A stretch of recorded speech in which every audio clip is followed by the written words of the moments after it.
مسلمان ممالک پر کہ وہ اسرائیل سے تعلقات بہتر کریں۔ اخبار نے یہ بھی کہا کہ اس سے پہلے سوڈان، بحرین، متحدہ عرب امارات اور مراکش جو ہیں وہ اسرائیل کو تسلیم کر چکے ہیں، تو اسی لیے پاکستان پر بھی اس حوالے سے کافی دباؤ ہے۔ اس سلسلے میں حکومت پاکستان کا گزشتہ دنوں موقف آیا تھا جو بڑا واضح موقف تھا کہ ہم اتنی دیر تک اسرائیل کو تسلیم نہیں کریں گے جتنی دیر تک جو فلسطین کا معاملات جو ہیں وہ حل نہیں ہوتے ہیں۔ دوسری جانب اٹلی میں موجود پی ٹی آئی کا چونکہ اس حوالے سے موقف نہیں آیا تو اس پر ہم ڈسکس نہیں کرتے۔ ایک دو پی ٹی آئی کے رہنماؤں کے جو سٹیٹس تھے اس میں انہوں نے اپنی پارٹی اور اپنے وزیر اعظم سے اس بات کا مطالبہ کیا ہے کہ اگر حکومت پاکستان کسی قسم کی پالیسی تبدیل کرنا چاہ رہی ہے تو وہ واضح ہونی چاہیے، پارلیمنٹ میں اس پر گفتگو ہونی چاہیے، نہ کہ جو اس طرح کے جو ہمیں واقعات یورپی اخبارات سے ملیں تاکہ وہ ہمارے لیے بھی باعث شرمندگی ہیں۔ لندن میں موجود اطالوی سفارت خانے نے اپنی پریس ریلیز میں یہ واضح کر دیا ہے کہ 1 جنوری کے بعد جو برطانوی شہری ہیں ان کے لیے اٹلی داخل ہونا یا اٹلی جو ہے وہاں جا کر رہنا، اس کے لیے حکومت نے پالیسی تبدیل کر دی ہے۔ 1 جنوری سے امبیسی کی پریس ریلیز کے مطابق ایسے تمام برطانوی شہری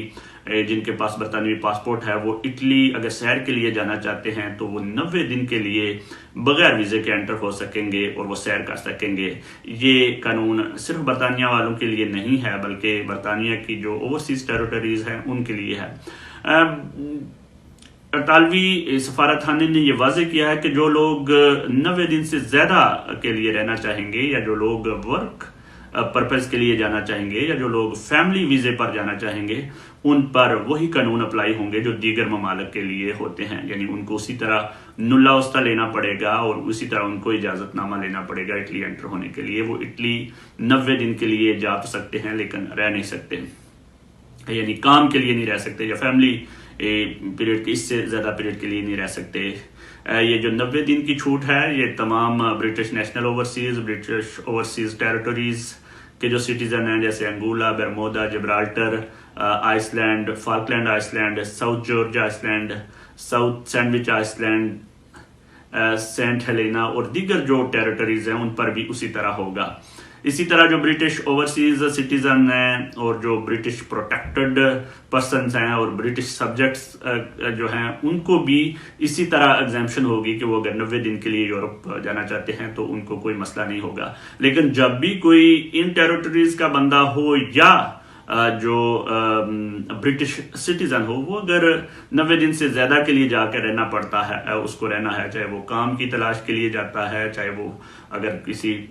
فیملی کی پرپس سے جاتا ہے۔ آپ کو پتا ہے کہ اس سے پہلے تو اگر آپ کسی برٹش سٹیزن سے شادی کرتے ہیں تو وہ جا کے ایسے ہی رہ سکتا ہے، اس کو کسی ویزے کی ضرورت نہیں ہوتی۔ لیکن اگر اب کوئی پاکستانی کسی برٹش سٹیزن لڑکی سے شادی کرتا ہے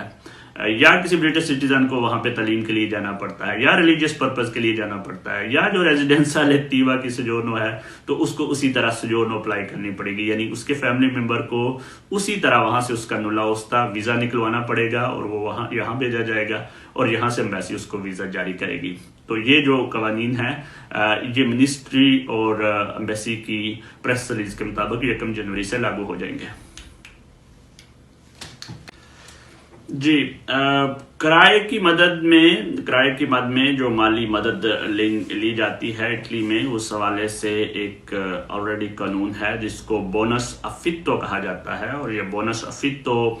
دسمبر میں حکومت ڈیسائیڈ کر دیتی ہے کہ کتنی رقم مختص کرنی ہے لوگوں کو کرائے کی مد میں مدد دینے کے لیے، اور اس حوالے سے پھر یہ مختلف ریجنز میں تقسیم کر دی جاتی ہے، اور جو مختلف ریجنز ہیں وہ اپنے اپنے جو ان کے اندر کمونے ہیں یعنی کاؤنسلز ہیں ان کو بیچ دیتی ہے، اور پھر جو لوگ اپلائی کرتے ہیں ان کو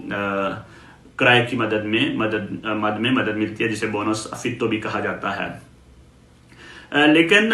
اس میں کتنی مدد ملتی ہے یہ بعض دفعہ صرف اس بات پر اس کا انحصار نہیں ہوتا کہ آپ کی آمدن کتنی ہے، بلکہ زیادہ دفعہ اس کا انحصار اس بات پر بھی ہوتا ہے کہ کمونے کو پیسے کتنے ملے ہیں، اس حوالے سے انہوں نے تقسیم کرنے ہوتے ہیں۔ لیکن اس سال جو حکومت ہے اس نے 2 چیزیں شامل کی ہیں، ایک تو بونس افیکٹو ہے اور دوسری اس کو انہوں نے نام دیا ہے موروزیتا انکولپیبلے، جو کہ اصولی طور پر تو ان لوگوں کو ملتا ہے کہ جو جن کے ساتھ کچھ اس طرح کے معاملات ہو جاتے ہیں کہ جن کی وجہ سے ان کی لائف ڈسٹرب ہو جاتی ہے، یعنی کسی کا کام چھوٹ جانا، کسی کا کوئی فیملی ممبر کا فوت ہو جانا یا کوئی اس طرح. لیکن چونکہ کرونا وائرس آیا تھا تو اس دفعہ اس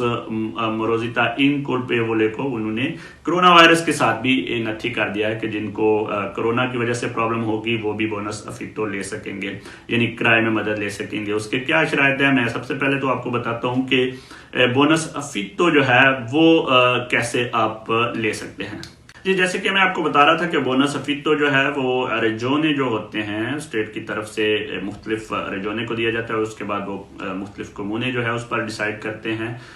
تو اس کی جو اپلیکیشن ہے وہ آپ کے کمونے کو طرف دی جاتی ہے. آپ اپنے جس کمونے میں رہتے ہیں اس کی ویب سائٹ پر جا کر دیکھ سکتے ہیں کیا انفارمیشن ہے. بعض کمونوں کا آن لائن ہوتا ہے، بعض کمونوں کا جو ایزیکس کا دفتر ہوتا ہے وہاں پہ جا کے آپ فارم لیتے ہیں اور فل کرتے ہیں. تو آپ اپنے کمونے کی ویب سائٹ پہ چیک کر سکتے ہیں. تو اس کی جو شرائط ہیں، سب سے پہلی شرط تو یہ ہے کہ آپ صرف اسی کمونے میں اپلائی کر سکتے ہیں جس کمونے میں آپ کا ریزیڈنس ہے، یعنی آپ رہائش پذیر ہیں، رہ رہے ہیں. اس کی دوسری شرط یہ ہے کہ آپ کے پاس پرمیسو دی سوجورنو ہونی چاہیے، یعنی اگر آپ اٹالین نیشنل نہیں ہیں یا آپ کے پاس یورپین پاسپورٹ نہیں ہے تو پھر آپ کے پاس سوجورنو ہونی چاہیے. اس کی تیسری شرط یہ ہے کہ آپ کا جو کنٹراتو دی افیکٹو ہے، یعنی آپ کا جو رینٹ کا کانٹریکٹ ہے وہ بالکل قانونی طور پر رجسٹرڈ ہونا چاہیے. یہ نہیں کہ آپ نے بس 2 لائنیں لکھی ہوئی ہیں اور آپ کہیں کہ میرے پاس یہ کانٹریکٹ ہے. رجسٹرڈ کانٹریکٹ آپ کے پاس ہونا چاہیے. اس کی چوتھی شرط یہ ہے کہ آپ کا کوئی مکان نہیں ہونا چاہیے اٹلی میں. یہ نہ ہو کہ آپ کی اپنی کوئی پراپرٹی بھی ہو اور آپ دوسرے شہر میں جا کے رہ رہے ہوں. اس کی جو اگلی شرط ہے وہ یہ ہے کہ آپ اس جو افیکٹو ہے، یعنی جو کرائے کا مد میں کسی اور قسم کی کوئی مدد نہ لے رہے ہوں، صرف یہی مدد آپ لے رہے ہوں. اس کے علاوہ اس کی چھٹی جو شرط ہے وہ بڑی امپورٹنٹ ہے کہ آپ کا جو موڈیلو ایزے بنتا ہے، آپ کو پتا ہے کہ اٹلی میں ایک فارم بنتا ہے جس میں آپ کی ساری فیملی کے حساب سے آپ کی انکم وغیرہ ہوتی ہے، وہ ایک سرٹن لیمٹ سے زیادہ نہیں ہونی چاہیے. تو آپ اپنے کمونے کی ویب سائٹ پہ جا کے کنسلٹ کریں اور آپ دیکھیں، اگر آپ کا رائٹ بنتا ہے تو ضرور کمونے سے اس کی مدد حاصل کریں. اب میں آپ کو بتاتا ہوں کہ موروزیتا انکولپیبلے کیا ہے اور اس کا کیا طریقہ ہے. موروزیتا انکولپیبلے جو ہے یہ قانون بنا تھا اٹلی کا 2013 میں، اس کا نمبر ہے 124. اس کے تحت حکومت اور جو ریجن ہیں اور جو کونسلز ہیں وہ مدد کرتی ہے ان شہریوں کی جن کو بہت مشکلات کا سامنا پڑ سکتا ہے کسی بھی وجہ سے، چاہے ان کا کام چھوٹ جائے، چاہے ان کے کوئی فیملی ممبر فوت ہو جائے، چاہے وہ اگر ڈس آکوپیشن لے رہے ہیں تو وہ ختم ہو جائے، یا وہ کسی بیماری کی وجہ سے یا کسی حادثے کی وجہ سے ان کی مالی حیثیت اس طرح کی ہو جائے کہ وہ کچھ نہ کر پا رہے ہوں تو حکومت ان کی مدد کرتی ہے. لیکن اس سال 23 جون کو 2020 کو حکومت نے ایک ڈکریتو جاری کی تھی جس کے تحت اسی موروزیتا انکولپیبلے میں ان لوگوں کو بھی شامل کر دیا گیا ہے جن کا کام کم ہو گیا تھا. آپ کو پتا ہے کہ کورونا کی وجہ سے مارچ سے لے کر مئی کے مہینوں تک کافی پرابلم ہو گئی تھی. تو ایسے لوگ جن کی آمدن 30% تک نیچے چلی گئی تھی ان کو شامل کیا گیا ہے کہ وہ بھی اس فنڈ سے فائدہ اٹھا سکتے ہیں. لیکن اس کی شرط یہ ہے کہ ان کے پاس جو رجسٹرڈ کانٹریکٹ تھا، وہ جس کمونے میں رہ رہے تھے وہیں پہ وہ اپلیکیشن اپلائی کریں گے. لیکن اس کی شرط یہ ہے کہ آپ کو جو سفراتو کہتے ہیں اٹلی میں، کہ آپ کو عدالت کی طرف سے لیٹر مل گیا ہو کہ آپ نے پیمنٹ نہیں کی تو آپ کو مکان چھوڑنا پڑے گا. تو وہ لوگ اگر اپنے گھر سے نہیں نکلنا چاہتے تو وہ بھی حکومت کے اس فنڈ سے مدد لے سکتے ہیں اور اپنا گھر بچا سکتے ہیں. بہت شکریہ.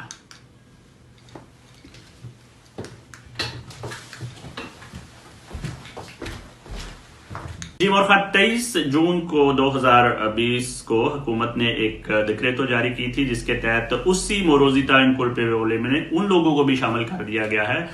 جن کا کام کم ہو گیا تھا. آپ کو پتا ہے کہ کورونا کی وجہ سے مارچ سے لے کر مئی کے مہینوں تک کافی پرابلم ہو گئی تھی. تو ایسے لوگ جن کی آمدن 30% تک نیچے چلی گئی تھی ان کو شامل کیا گیا ہے کہ وہ بھی اس فنڈ سے فائدہ اٹھا سکتے ہیں. لیکن اس کی شرط یہ ہے کہ ان کے پاس جو رجسٹرڈ کانٹریکٹ تھا وہ جس کمونے میں رہ رہے تھے وہیں پہ وہ اپلیکیشن اپلائی کریں گے. لیکن اس کی شرط یہ ہے کہ آپ کو جو سفراتو کہتے ہیں اٹلی میں کہ آپ کو عدالت کی طرف سے لیٹر مل گیا ہو کہ آپ نے پیمنٹ نہیں کی تو آپ کو مکان چھوڑنا پڑے گا. تو وہ لوگ اگر اپنے گھر سے نہیں نکلنا چاہتے تو وہ بھی حکومت کے اس فنڈ سے مدد لے سکتے ہیں اور اپنا گھر بچا سکتے ہیں. بہت شکریہ.